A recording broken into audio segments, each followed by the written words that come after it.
Organizing files. Objectives.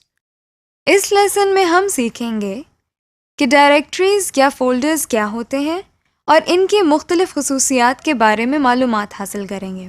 आम तौर पर इस्तेमाल होने वाली मुख्तलिफ फ़ाइल्स की इकसाम के बारे में सीखेंगे और ये भी सीखेंगे कि इन फ़ाइल्स की क्या खसूसियात होती हैं। फ़ाइल्स और डायरेक्टरीज को रीनेम करना सीखेंगे। हम ये भी सीखेंगे कि किसी फ़ाइल को किस तरह कॉपी करके किसी दूसरी जगह पर सेव किया जा सकता है और किसी फ़ाइल का बैकअप कैसे लिया जाता है, किसी फ़ाइल को किस तरह डिलीट किया जाता है और डिस्क को किस तरह फॉर्मेट किया जाता है और किसी गुमशुदा फ़ाइल को किस तरह सर्च किया जाता है। Directories, folders, attributes. अब हम देखते हैं कि हम एक नई डायरेक्टरी या फोल्डर किस तरह बना सकते हैं। इसके लिए हम सबसे पहले अपने डेस्कटॉप पर राइट क्लिक करते हैं। हमारे सामने एक लिस्ट आ गई है। इस लिस्ट में से हम न्यू पर अपना माउस ले जा रहे हैं, जैसा कि आप देख रहे हैं। इस नई आने वाली लिस्ट में आप बहुत से आइकॉन्स बने हुए देख सकते हैं। इस लिस्ट में सबसे ऊपर आप फोल्डर लिखा हुआ देख सकते हैं। इस पर क्लिक करने से हमारे सामने एक फोल्डर बन गया है। इसी तरह हम इस नए बनाए गए फोल्डर को डबल क्लिक करके ओपन करते हैं। इस फोल्डर के अंदर हम राइट क्लिक करते हैं तो हमारे सामने वही लिस्ट दोबारा आ जाती है। इस लिस्ट में से हम फिर से न्यू पर अपना माउस लेकर जाते हैं तो हमारे सामने वही आइकॉन्स वाली लिस्ट दोबारा आ जाती है। इस तरह हम एक फोल्डर के अंदर मजीद फोल्डर्स बना सकते हैं। अब हम किसी फोल्डर की प्रॉपर्टीज देखना सीखते हैं। सबसे पहले हम उस फोल्डर पर राइट क्लिक करते हैं। सामने आने वाली लिस्ट में हम सबसे आखिरी ऑप्शन जिस पर प्रॉपर्टीज लिखा है उस पर क्लिक करते हैं। प्रॉपर्टीज पर क्लिक करते ही हमारे सामने एक विंडो खुल गई है।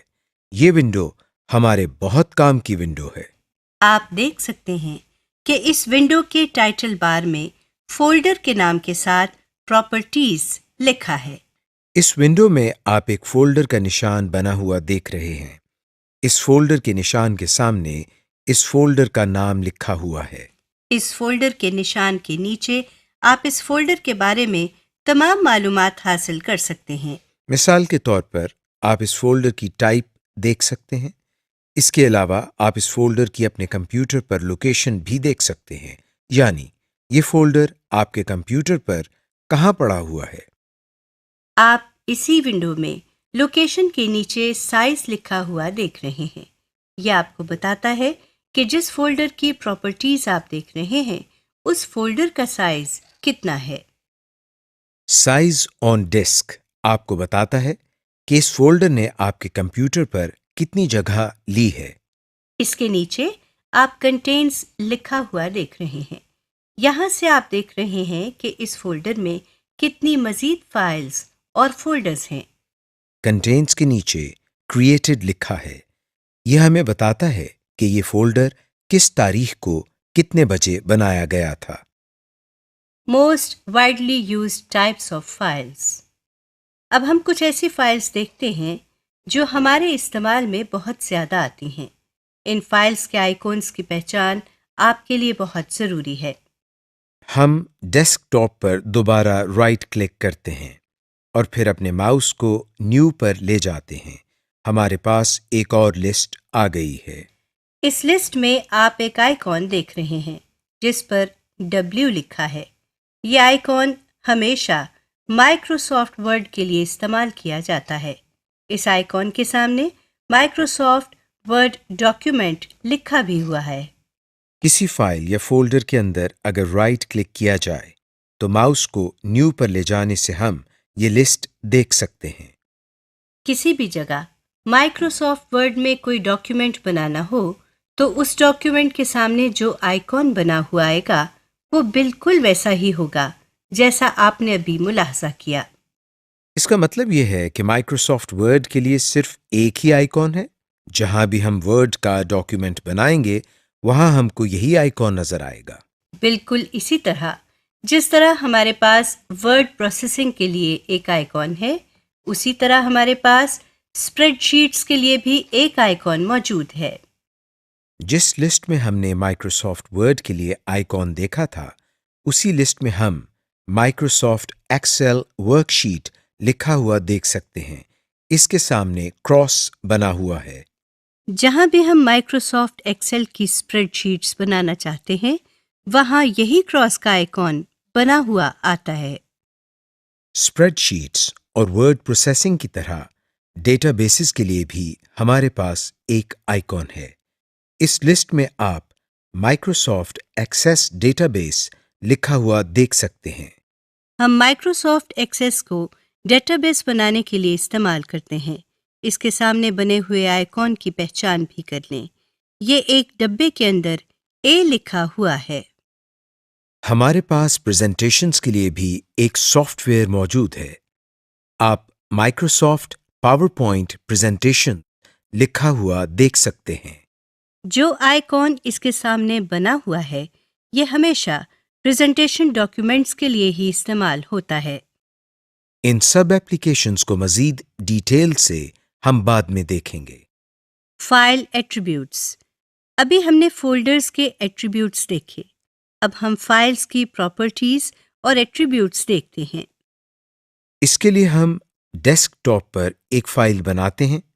फाइल बनाने के लिए हम डेस्कटॉप पर राइट क्लिक करते हैं और न्यू पे माउस ले जाते हैं। इस लिस्ट में से हम किसी भी एप्लीकेशन पर क्लिक करते हैं। मिसाल के तौर पर हम माइक्रोसॉफ्ट वर्ड का एक डॉक्यूमेंट बनाते हैं। अब इस फाइल पर हम राइट क्लिक करते हैं और प्रॉपर्टीज पर क्लिक करते हैं। हमारे पास बिल्कुल वैसा ही डायलॉग बॉक्स खुल गया है जैसा फोल्डर की प्रॉपर्टीज के लिए खुला था। यहाँ पर सबसे पहले न्यू माइक्रोसॉफ्ट वर्ड डॉक्यूमेंट लिखा हुआ है। अभी चूंकि आपने इस फाइल का कोई नाम नहीं दिया, इसीलिए कंप्यूटर ने खुद ही इस फाइल का नाम न्यू माइक्रोसॉफ्ट वर्ड डॉक्यूमेंट रख दिया है। यहाँ पर आप अपनी मर्जी का नाम लिख सकते हैं और कंप्यूटर इस फाइल का नाम तब्दील कर देता है। आइए इस फाइल का नाम तब्दील करके माय डॉक्यूमेंट रखते हैं। हम सबसे पहले इस टेक्स्ट बॉक्स में माउस से क्लिक करते हैं और उसके बाद बैक स्पेस का बटन दबाते हैं। अब इस टेक्स्ट बॉक्स में लिखा हुआ सब कुछ मिट चुका है। यहाँ हम टाइपिंग शुरू करते हैं और माय डॉक्यूमेंट लिखते हैं। माय डॉक्यूमेंट लिखने के बाद हम एंटर दबाते हैं। आप देख सकते हैं कि फाइल का नाम तब्दील हो चुका है। इस फाइल की मजीद कुछ प्रॉपर्टीज देखने के लिए हम दोबारा इस फाइल पर राइट क्लिक करते हैं और प्रॉपर्टीज पर क्लिक करते हैं। नाम वाले टेक्स्ट बॉक्स के नीचे आप टाइप ऑफ फाइल लिखा हुआ देख रहे हैं। टाइप ऑफ फाइल के बाद आप ओपन्स विद लिखा हुआ देख सकते हैं। इसका मतलब यह है कि ये फाइल किस एप्लीकेशन के जरिए खोली जा सकती है। बाकी तमाम लेबल्स वही हैं, सिर्फ आखिर में आप क्रिएटेड के लेबल के अलावा मॉडिफाइड और एक्सेस्ड का लेबल देख सकते हैं। मॉडिफाइड का मतलब होता है तब्दील करना। अगर आपने अपनी फाइल्स में कोई तब्दीली की हो, तो जिस तारीख को आप फाइल में तब्दीली करेंगे, वो तारीख यहाँ लिखी हुई आएगी। एक्सेस्ड के लेबल से आप देख सकते हैं कि इस फाइल को आखिरी दफा कब खोला गया था। बाकी तमाम लेबल्स वही हैं जो आप पहले पढ़ चुके हैं। Renaming files and directories folders. कई दफ़ा आपको अपनी फाइल का नाम तब्दील करना पड़ता है, मगर फाइल का नाम तब्दील कैसे किया जाए, ये हम सीखते हैं। हमने अभी जो फाइल बनाई थी और जिसका नाम माय डॉक्यूमेंट रखा था, हम इसका नाम तब्दील करते हैं। इसके लिए हम इस फाइल पर राइट क्लिक करते हैं। अब इस मेन्यू में हम प्रॉपर्टीज के ऊपर मौजूद रीनेम वाले आइटम पर क्लिक करते हैं। आप देख सकते हैं कि रीनेम पर क्लिक करते ही इस फाइल का नाम सेलेक्ट हो गया है और नाम के आगे एक कर्सर भी बना हुआ आ रहा है। अब इस फाइल का जो भी नाम देना है वो यहाँ टाइप करते हैं। आप देखें, हम यहाँ फर्स्ट डॉक्यूमेंट लिख रहे हैं। नाम लिखने के बाद हम एंटर दबाते हैं।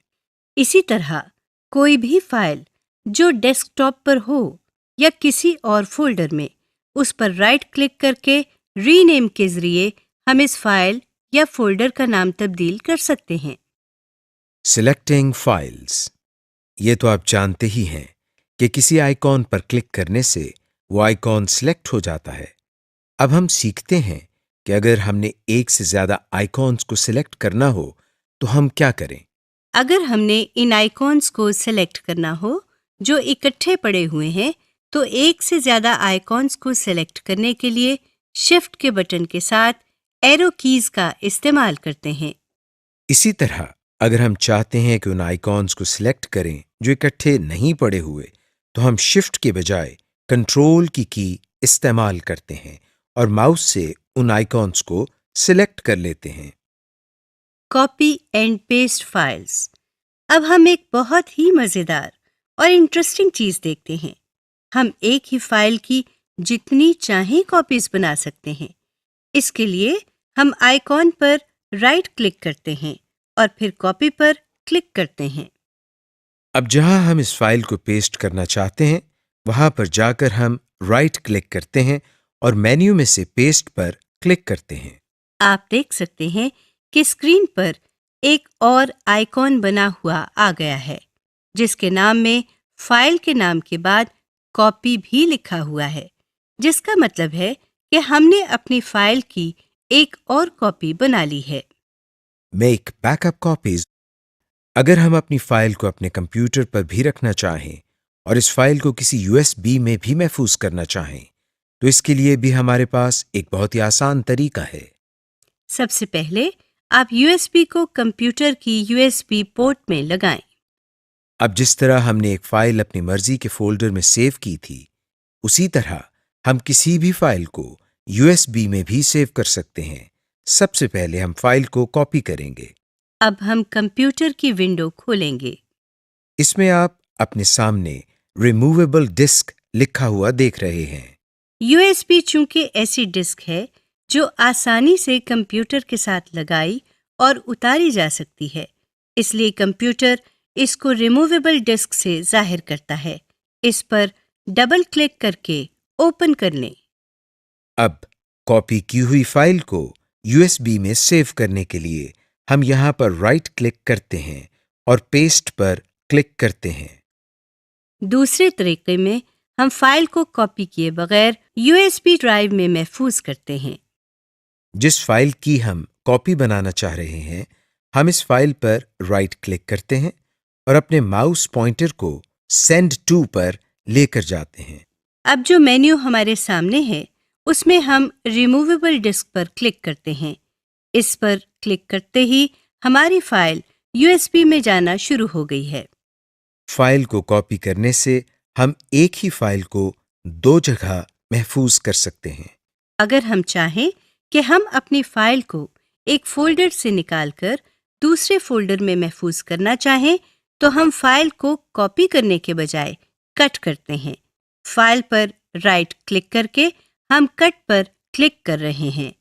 अब जहां इस फाइल को हम पेस्ट करना चाहते हैं, वहां जाकर हम पेस्ट पर क्लिक कर देते हैं। Delete files from folders. कई दफ़ा ये भी होता है कि आपके कंप्यूटर पर कोई ऐसी फ़ाइल पड़ी होती है जो आप मज़ीद इस्तेमाल नहीं करना चाहते और बेवजह आपके कंप्यूटर पर मेमोरी इस्तेमाल हो रही होती है। इसलिए आप उन फाइल्स को अपने कंप्यूटर से निकालना या डिलीट करना चाहते हैं। ऐसा करने के लिए हम क्या करते हैं, आइए देखते हैं। जिस फाइल को हम डिलीट करना चाह रहे हैं, इस पर राइट क्लिक करके हम डिलीट पर क्लिक करते हैं। डिलीट करते ही हमारे सामने एक मैसेज आता है, जिसमें कंप्यूटर हमसे पूछता है कि क्या हम वाकई फाइल को डिलीट करना चाहते हैं या नहीं। अगर हम यस पर क्लिक करें, तो फाइल हमारे फोल्डर से निकलकर रिसाइकिल बिन में चली जाती है, और अगर हम नो पर क्लिक करें, तो कंप्यूटर इस फाइल को डिलीट नहीं करता। इस वक्त हम यस पर क्लिक कर रहे हैं। फाइल को डिलीट करने के लिए हम उस पर सिंगल क्लिक करने के बाद कीबोर्ड से डिलीट का बटन भी दबा सकते हैं। जिस तरह हम एक फोल्डर में से किसी फाइल को डिलीट करते हैं, उसी तरह हम पूरे फोल्डर को भी डिलीट कर सकते हैं। फोल्डर पर राइट क्लिक करके हम डिलीट पर क्लिक करते हैं।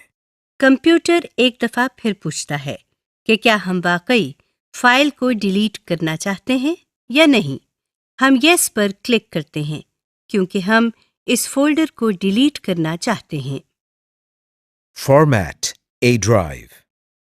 अब हम एक बहुत ही मुनफरिद और दिलचस्प काम सीखते हैं। ये तो आप जानते ही हैं कि USB क्या होती है। USB पर आप अपना किया हुआ काम महफूज करके कहीं भी ले जा सकते हैं। मगर ये भी तो हो सकता है कि आपकी USB पर जो काम आपने महफूज किया है उससे USB पूरी भर चुकी है और अब आपको उस महफूज किए हुए काम की ज़रूरत भी ना हो। इस तरह की सिचुएशन में आपको USB से डेटा को डिलीट करना पड़ता है या फिर USB फॉर्मेट करनी पड़ती है। आइए देखते हैं कि फॉर्मेट कैसे करना है। सबसे पहले हम अपनी USB को कंप्यूटर के साथ अटैच करते हैं। अब हम डेस्कटॉप पर बने हुए कंप्यूटर के आइकॉन पर डबल क्लिक करते हैं। आपके सामने जो विंडो आई है उसमें आप कुछ आइकॉन्स बने हुए देख सकते हैं। उनमें से एक आइकॉन पर रिमूवेबल डिस्क लिखा हुआ देख सकते हैं। इसी आइकॉन पर हम राइट क्लिक करते हैं। आप अपनी स्क्रीन पर एक मेन्यू देख सकते हैं। इस मेन्यू में एक फॉर्मेट का आइटम भी मौजूद है। हम इस आइटम पर क्लिक करते हैं। हमारे सामने एक छोटा सा डायलॉग बॉक्स आ गया है। इसमें कैपेसिटी के नीचे एक ड्रॉप डाउन मेन्यू है जहां से आप इस USB का साइज सेलेक्ट कर सकते हैं। अमूमन आपको साइज सिलेक्ट करने की जरूरत नहीं पड़ती। कंप्यूटर खुद ही सही साइज सिलेक्ट कर देता है। बाकी दोनों ड्रॉप डाउन मेन्यूज के बारे में हम बाद में आपको बताएंगे। वॉल्यूम लेबल के नीचे रिमूवेबल डिस्क लिखा हुआ है। इसको मिटाकर आप अपनी मर्जी से इसका नाम MyUSB टाइप करते हैं। फॉर्मेट ऑप्शंस के नीचे क्विक फॉर्मेट पहले से ही सिलेक्टेड है। फॉर्मेटिंग शुरू करने के लिए हम सबसे नीचे बने हुए स्टार्ट के बटन पर क्लिक करते हैं तो कंप्यूटर हमें एक वार्निंग देता है कि अगर आपने USB फॉर्मेट की तो इसमें मौजूद सारी फाइल्स और फोल्डर्स डिलीट हो जाएंगे। हम ओके का बटन प्रेस करते हैं। आप देख रहे हैं कि USB फॉर्मेट होना शुरू हो गई है और कुछ देर में ये अमल मुकम्मल हो जाता है और हमारे सामने फॉर्मेट कंप्लीट का मैसेज आ जाता है। अब हम डेस्कटॉप से कंप्यूटर के आइकॉन पर डबल क्लिक करते हैं तो हम देखते हैं कि हमारी USB का नाम MyUSB हो गया है। अब इस पर डबल क्लिक करके इसको ओपन करते हैं तो ये देखें इसके अंदर कोई डाटा नहीं है। सब फाइल्स और फोल्डर्स डिलीट हो गए हैं। सर्चिंग। किसी भी फाइल को ढूंढने के लिए हम कंप्यूटर के आइकॉन पर डबल क्लिक करते हैं। अब जिस फोल्डर या डायरेक्टरी में से हमने फाइल को सर्च करना है, बाएं तरफ नेविगेशन पैन से उस डायरेक्टरी या फोल्डर को सेलेक्ट करते हैं जैसे हमने कंप्यूटर को सेलेक्ट किया हुआ है। अब इस विंडो में ऊपर यहां सर्च के बॉक्स में सर्च कंप्यूटर लिखा हुआ नजर आ रहा है। इसमें क्लिक करके फाइल का नाम टाइप करें। हम यहाँ माय फर्स्ट फाइल लिखते हैं। आप देख सकते हैं नीचे प्रीव्यू पैन में इस नाम की फाइल निकलकर हमारे सामने आ गई है। इस फाइल के नीचे इसकी लोकेशन भी लिखी हुई है। यानी कंप्यूटर में जहाँ ये फाइल सेव की गई थी उसका पाथ भी नजर आ रहा है। इस तरह हम किसी भी फाइल को आसानी से ढूंढ सकते हैं। समरी। इस लेसन में हमने पढ़ा कि फोल्डर्स क्या होते हैं, हम किस तरह फोल्डर्स बनाते हैं और किस तरह फोल्डर्स के अंदर मज़ीद फोल्डर्स बनाए जाते हैं, किस तरह हम एक फ़ाइल का नाम देख सकते हैं और वो तारीख देख सकते हैं जिस तारीख को वो फ़ाइल बनाई गई थी। इस लेसन में हमने मुख्तलिफ़ इक़साम की फ़ाइल्स के आइकॉन्स की पहचान भी की जिनमें एक्सेल, वर्ड, एक्सेस और पावर पॉइंट शामिल हैं। हमने ये भी सीखा कि किस तरह किसी फ़ाइल या फ़ोल्डर का नाम तब्दील किया जा सकता है, किस तरह हम फाइल्स को सिलेक्ट करते हैं चाहे वो फाइल्स एक साथ हों या मुख्तलिफ जगहों पर मौजूद हों। हमने ये भी सीखा कि फाइल्स को एक जगह से किस तरह कॉपी किया जाता है और फिर किस तरह अपनी मर्जी की जगह पर पेस्ट किया जाता है। इस लेसन में हमने फाइल्स और फोल्डर्स को कट करके पेस्ट करना भी सीखा। फिर हमने ये भी सीखा कि किसी फाइल या फोल्डर को USB पर किस तरह कॉपी किया जाता है।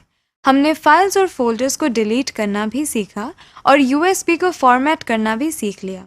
इसके बाद हमने अपने कंप्यूटर पर फाइल्स को ढूंढने का तरीका भी सीखा।